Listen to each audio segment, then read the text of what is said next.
तो आज बिहार के लिए बड़ा दिन है। बिहार में पहले चरण के चुनाव के लिए मतदान हो रहा है और आज बिहार में 18 जिलों के 121 सीटों पर वोट डाले जा रहे हैं।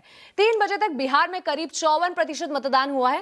पहले चरण में कई दिग्गज नेताओं की किस्मत दांव पर है। इनमें सम्राट चौधरी, विजय कुमार सिन्हा, तेजस्वी यादव, तेज प्रताप यादव, मंगल पांडे और खेसारी लाल यादव जैसे बड़े चेहरे शामिल हैं। बीजेपी में शामिल हुए मैथिली ठाकुर भी पहले चरण में चुनाव लड़ रही है।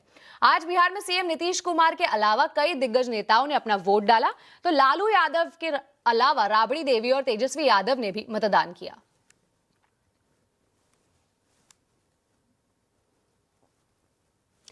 तो बिहार में कैसी चल रही है वोटिंग, इस पर ज्यादा अपडेट के लिए हमारे साथ है सारण से जुड़े हैं नीरज कुमार और मोकामा से आनंद अमृतराज। तो नीरज, सबसे पहले आपके पास चलेंगे, बताइए सारण में कैसी चल रही है वोटिंग?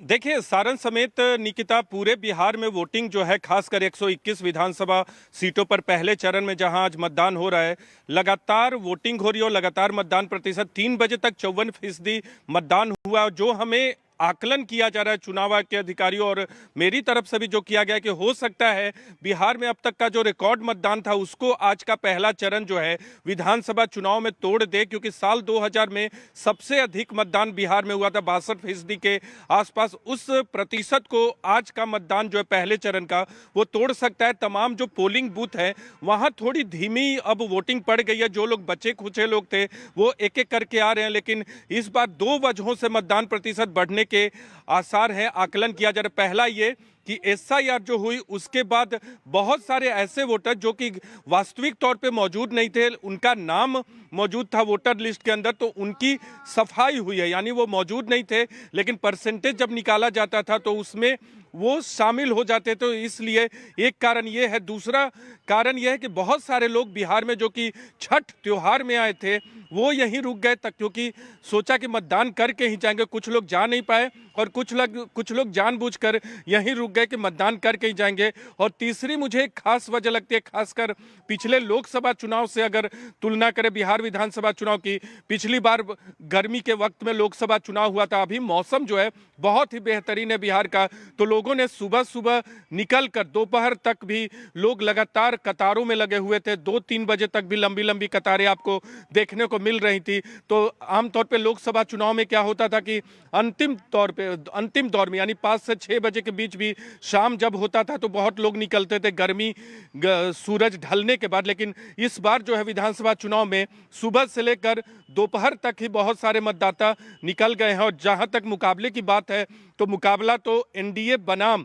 महागठबंधन का है। देखना होगा कि जो बड़े चेहरे आज के पहले चरण में शामिल थे उनकी भविष्य का फैसला जो है मतदाताओं ने कैसे किया है और किस तरह के नतीजे आते हैं। हालांकि कई सीटों पर जोरदार टक्कर है एनडीए और महागठबंधन के बीच में। जी, ये तो थी सारण की अपडेट। अब चलते हैं मोकामा में। तो आनंद, मोकामा में मतदान कैसे चल रहे हैं, क्या है वहां के हालात? देखिए निकिता, इस वक्त हम एक मतदान बूथ के ठीक बाहर हैं। लगभग 6 बजे तक यहाँ पे मतदान चलेगा, लेकिन अभी छिटपुट जो वोटर है वो पहुंच रहे हैं। और सबसे अच्छी तस्वीर ये देखी सुबह 6 बजे जब हम लोग बूथ पे पहुंचे थे, 7 बजे से महिलाओं की लंबी कतार दिखी। और ये पहली बार है जब हम किसी चुनाव को कवर कर रहे हैं तो सबसे ज्यादा महिलाओं की भीड़ किसी भी बूथ पे हमें नजर आई। खासकर मोकामा इस वजह से भी चर्चा में था, यहाँ पे कुछ दिन पहले घटना घटी थी और उसके बाद मोकामा में काफी तनाव हो गया था, चूंकि यहाँ पे अनंत सिंह जो बाहुबली माने जाते हैं उनका मुकाबला सूरजभान सिंह दूसरे बाहुबली माने जाते हैं उनकी पत्नी से था। जनसुराज के भी उम्मीदवार थे जो त्रिकोणीय लड़ाई कराने की कोशिश कर रहे थे यहाँ पे। लेकिन सबसे अच्छी बात है कि पूरे मोकामा में आज हमने कई जगहों पर जाकर देखा कहीं से कोई भी छिटपुट घटना भी नहीं हुई, यानी कि चुनाव बहुत शांतिपूर्ण तरीके से हुआ। जाहिर तौर पर फर्स्ट फेज के चुनाव में अमूमन पटना जिला की बात करें, पटना जिला से मुंगेर, जहां इस वक्त जहां पे मैं खड़ा हूं, ये पूरा पटना से लेकर मुंगेर तक की बात करें तो चुनाव बहुत शांतिपूर्ण तरीके से हुआ, अगर छिटपुट घटनाओं को छोड़ दें। और सबसे बड़ी बात कि लड़ाई बिल्कुल आमने सामने की बताई जा रही है। खासकर जहां से भी फीडबैक मिल रहा है उसके हिसाब से अगर हम निकिता देखें तो लड़ाई एनडीए बनाम महागठबंधन के बीच में। प्रशांत किशोर के पार्टी जनसुराज भी मुकाबले को त्रिकोणीय बनाने की पूरी कोशिश कर रहे थे, लेकिन फिलहाल जो हमने मतदाताओं का मूड देखा, जो हमने तस्वीर कैद करने की कोशिश की, उसके हिसाब से मुकाबला एनडीए बनाम महागठबंधन की है। अगर इस इलाके में बात करें तो यहाँ पर कई सारे ऐसे जो उम्मीदवार थे, खासकर जो बिहार सरकार के मंत्री भी थे, वो भी मैदान में थे। दरभंगा से लेकर अगर आप नालंदा तक की बात करें, कई मंत्रियों का साख दांव पे लगा हुआ था। और सबसे महत्वपूर्ण बात है कि कई वीआईपी जो उम्मीदवार थे वो भी पहले फेज में थे। तेजस्वी यादव की बात हो, राघोपुर से, महुआ से अगर तेज प्रताप यादव की बात हो, तो ये कुछ ऐसे उम्मीदवार थे। खेसारी लाल यादव जो सारण से लड़ रहे हैं, छपरा से, वो भी मैदान में थे। तो जाहिर तौर पर पहले फेज में कई बड़े चेहरों के साख दाव पे लगे हुए थे। दिलचस्प होगा मतदाताओं का मूड फाइनली क्या हुआ, उन्होंने ईवीएम में क्या कुछ अपने मत डाले हैं, किसके पक्ष में डाला, ये देखना दिलचस्प होगा, जिसकी जानकारी 14 तारीख को आएगी। लेकिन इतना तय है कि पहले फेज के चुनाव में मौसम, जैसे कि हमारे सहयोगी नीरज बता रहे थे, मौसम बहुत अच्छा था, जिसकी वजह से वोट का जो परसेंटेज है अभी 54% है। लेकिन उम्मीद जताई जा रही है कि जब 6 बजे का मतदान खत्म होगा तो 65% के आसपास हो सकता है कि मतदान के जो संख्या वो प्रतिशत वो पहुंच जाए। जी, आप दोनों का बहुत बहुत शुक्रिया इस पूरी जानकारी पर। तो बिहार में पहले चरण की वोटिंग के बीच दूसरे चरण के चुनाव प्रचार ने स्पीड पकड़ ली है। आज प्रधानमंत्री नरेंद्र मोदी ने अरिरिया की रैली में कांग्रेस आरजेडी पर जमकर निशाना साधा है। उन्होंने घुसपैठी और जंगल राज का मुद्दा उठाया। उन्होंने कट्टा, क्रूरता, कटुता, कुशासन और करप्शन को कांग्रेस आरजेडी की पहचान बताया। बिहार में जंगल राज की सरकार 1990 से लेकर 2005 तक 15 साल ये जंगल राज ने बिहार को तबाह कर दिया। सरकार चलाने के नाम पर तब सिर्फ आपको लूटा गया। बिहार पर आरजेडी के जंगल राज ने हमला कर दिया और जंगल राज मतलब कट्टा, क्रूरता, कटुता, कुसंस्कार, करप्शन और कुशासन।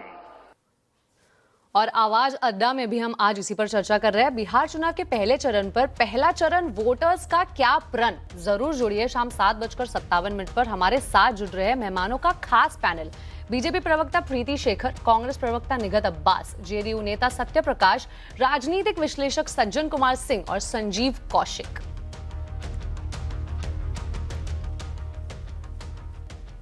तो वित्त मंत्री निर्मला सीतारमण ने आज एसबीआई कॉन्क्लेव 2025 में शिरकत की है। एक सवाल के जवाब में वित्त मंत्री ने कहा है कि सरकार का काम एफएनओ में निवेश को रोकना नहीं है। सरकार एफएनओ की दिक्कतों को दूर करने के लिए कदम उठा रही है।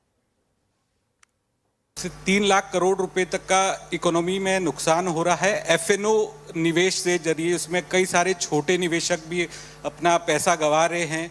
कई सारे ऐसे मामले आए जिसमें घर के घर बर्बाद हो गए हैं। तो क्या आपके संज्ञान में ये सब कुछ है और ये बड़ा पैसा कंजम्पशन में आके जो सरकार का मकसद है, जो आपका मकसद है, उसको और आगे बढ़ाया जा सकता है? संज्ञान में है, मगर उस पैसा को कुछ और रास्ता में लेके जाना मेरा इरादा नहीं है। जिस रास्ता में वो जाना चाहते हैं वो उनका मर्जी। सरकार रास्ता बदलने के लिए नहीं, मगर उस रास्ते में जिस तरह के नुकसान हो सकता है, जो आप विस्तार से बात कर रहे हैं उसके ऊपर, उसको अवेयरनेस के द्वारा बातें करेंगे या प्रोग्राम करेंगे, गांव-गांव तक जाकर बोलेंगे भैया संभालो, आपको इतना नुकसान होगा, वो सब कर सकते हैं।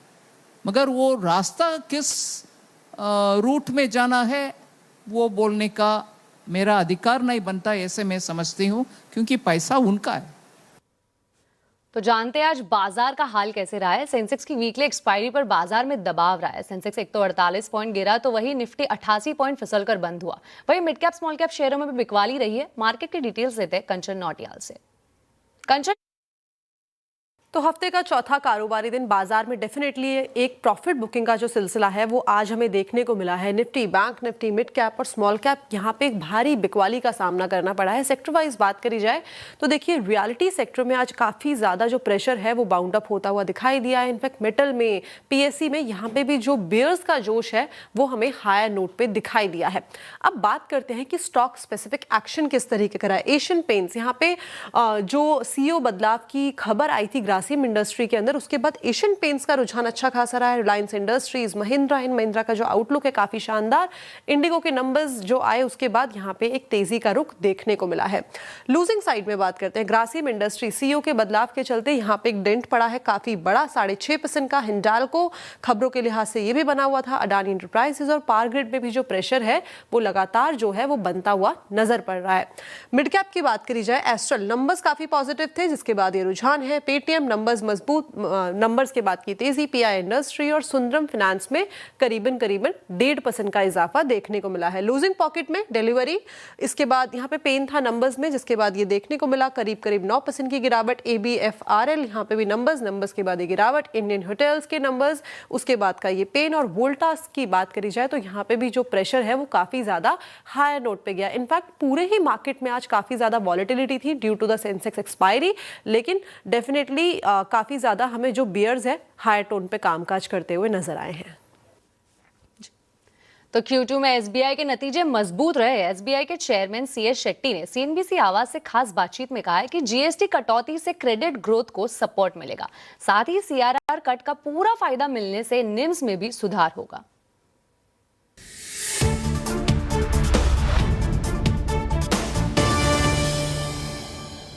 क्वार्टरली नंबर्स पे बातचीत करने के लिए हमारे साथ SBI चेयरमैन है। सर बहुत बहुत धन्यवाद CNBC आवाज के साथ बातचीत करने के लिए। Q2 में आपका मार्जिन परफॉर्मेंस काफी रेजिलिएंट था, एडवांसेस ग्रोथ स्ट्रांग थे, तो Q2 के बारे में हमको बताइए सर, क्या मायने पे ग्रोथ बहुत अच्छी रही है? So CASA improvement has reduced our cost of resources, which has helped us to get the good NIM. जी।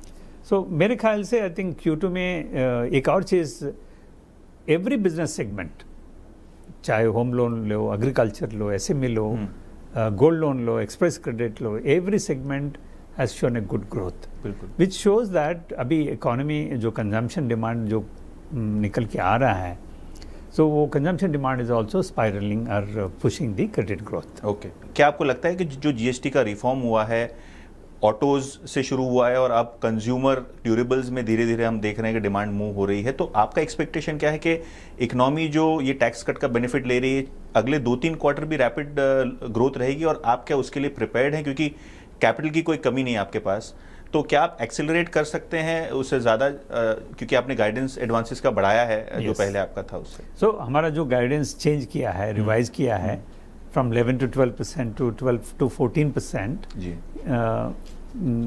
ये इस बेसिस पे है कि वो जो GST 2.0 रिफॉर्म जो भी है कंज्यूमर डिमांड को सस्टेन करेगा। एंड जैसे भी ये कंजम्पशन डिमांड सस्टेन करेगी, कॉर्पोरेट डिमांड भी बढ़ेगी। अभी वी हैव सीन करंटली, अभी देख रहा है हम, वर्किंग कैपिटल यूटिलाइजेशन, MSMEs और कॉर्पोरेट्स ज़्यादा वर्किंग कैपिटल यूटिलाइजेशन कर रहा है, उनका कैपेसिटी यूटिलाइजेशन बढ़ गया है। So, ये sustained consumption demand also will lead to private capital expenditure. That is our assumption. And we are seeing that auto sector, आपने जो mention किया है, auto sector में अच्छा growth दिखा है। auto loans में हमने market share बढ़ाया। क्या यहाँ निम मेंटेन हो गया? और स्लिपेजेस भी पिछले क्वार्टर आपने कहा था कि एग्री में सीजनैलिटी है, तो वो आपको Q2 में इंप्रूव होता हुआ दिखेगा, वो आपने डिलीवर किया। तो स्लिपेजेस और निम्स, क्या आपको लगता है ये करंट लेवल पे सस्टेन हो जाएंगे? मेरे ख्याल से ये कंटिन्यू होना चाहिए, हो जाएगा।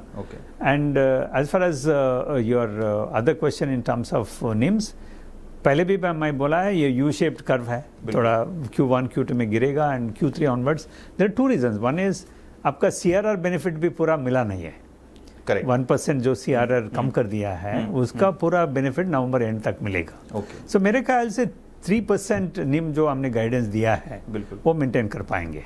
बढ़ाएंगे नहीं एडवांसेस? गाइडेंस नहीं बढ़ा रहा है, बट डेफिनेटली मेंटेन तो जरूर करेंगे।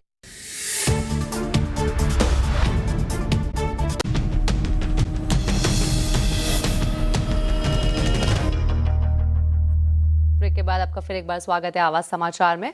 तो आज से मोबाइल फोन पर नंबर के साथ कॉल करने वाले का नाम भी दिखाई देगा। सभी टेलीकॉम कंपनियों ने एक सर्कल में इस सुविधा की शुरुआत कर दी है। किस कंपनी ने किस सर्कल में सेवा शुरू कर दी है, डिटेल्स दे रहे हैं असीम मनचंदा। साइबर फ्रॉड रोकने के लिए सरकार चाहती थी कि टेलीकॉम कंपनी उपभोक्ता के साथ साथ उसके आवेदन के फॉर्म के ऊपर दिया गया उसका नाम भी दिखाए। पिछले हफ्ते दूरसंचार विभाग ने टेलीकॉम कंपनियों को इस सेवा की शुरुआत करने के निर्देश दिए थे। अब टेलीकॉम कंपनियों ने इसकी शुरुआत कर दी है।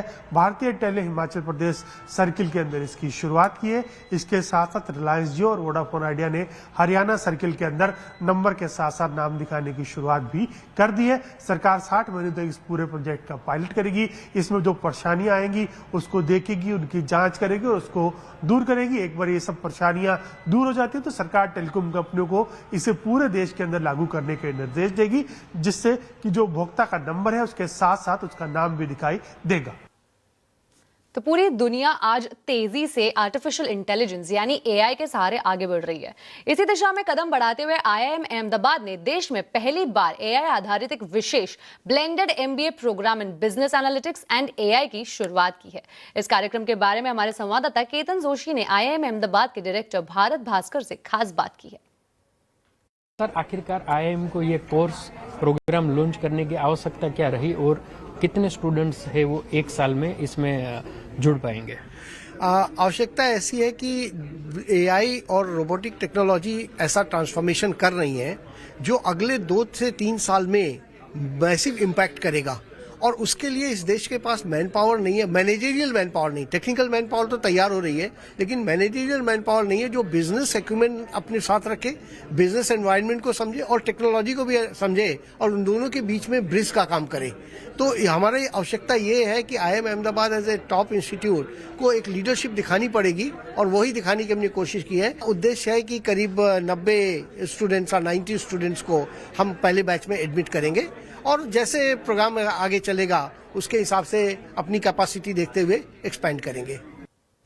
तो आज एक नजर डालेंगे कंज्यूमर अड्डा के टॉपिक पर। जियो के साथ जेमिनी, एयरटेल के साथ परप्लेक्सिटी और बिना किसी शर्त के चैट जीपीटी, भारत में सभी को एआई टूल्स का प्रो वर्जन फ्री में मिल रहा है। कंपनियां क्यों मुफ्त में बांट रही है एआई और आप इस मौके का बेहतर इस्तेमाल कैसे कर सकते हैं, जानने के लिए देखिए आज का कंज्यूमर अड्डा शाम 5:57 पर।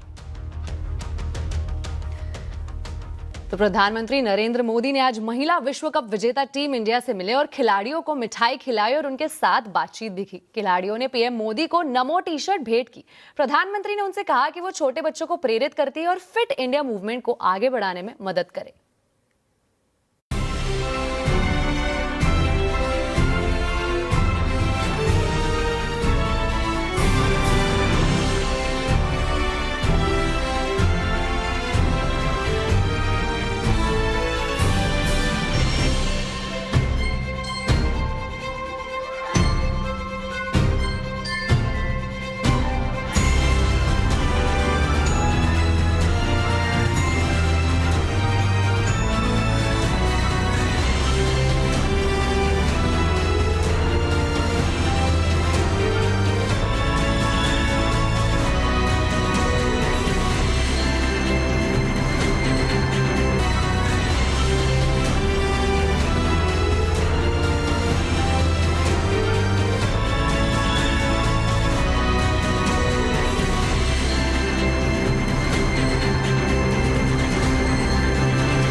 फिट इंडिया मूवमेंट है।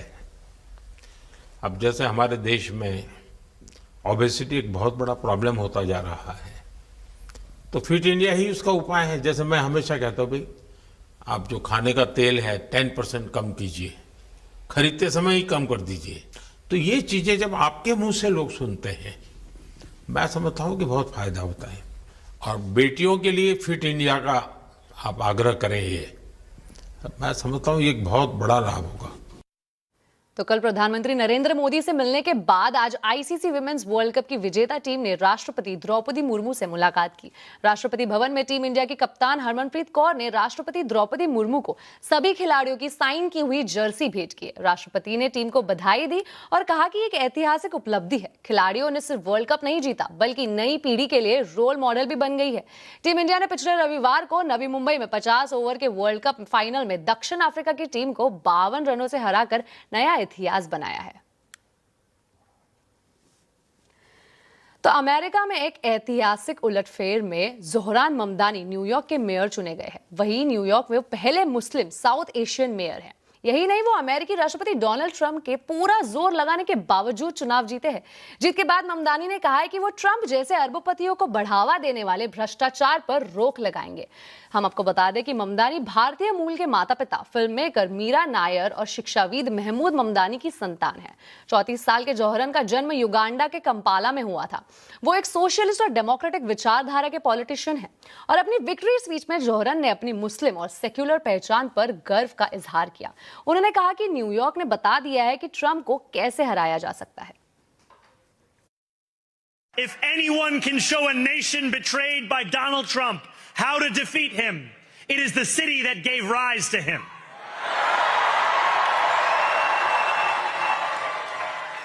And if there is any way to terrify a despot, it is by dismantling the very conditions that allowed him to accumulate power.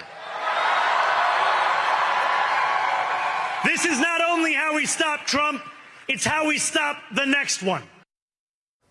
तो वही प्रेसिडेंट ट्रंप ने जोहरान ममदानी की विक्ट्री स्पीच को एक खराब शुरुआत करार दिया और कहा है कि वो चाहते हैं कि न्यूयॉर्क का भला हो, लेकिन कम्युनिज्म कभी काम नहीं करता। You know, I'm so torn because I would like to see the new mayor do well because I love New York. I really love New York. For 1,000 years, communism has not worked. Communism or the concept of communism has not worked. I tend to doubt it's going to work this time. Did you see his victory speech? It's literally never worked. Yeah, I thought it was a very angry speech, certainly angry toward me, and I think he should be very nice to me. You know, I'm the one that sort of has to approve a lot of things coming to him, so he's off to a bad start. इसी के साथ आवाज समाचार में अभी के लिए इतना ही। आप देखते रहे CNBC आवाज और अपडेटेड रहे खबरों पर।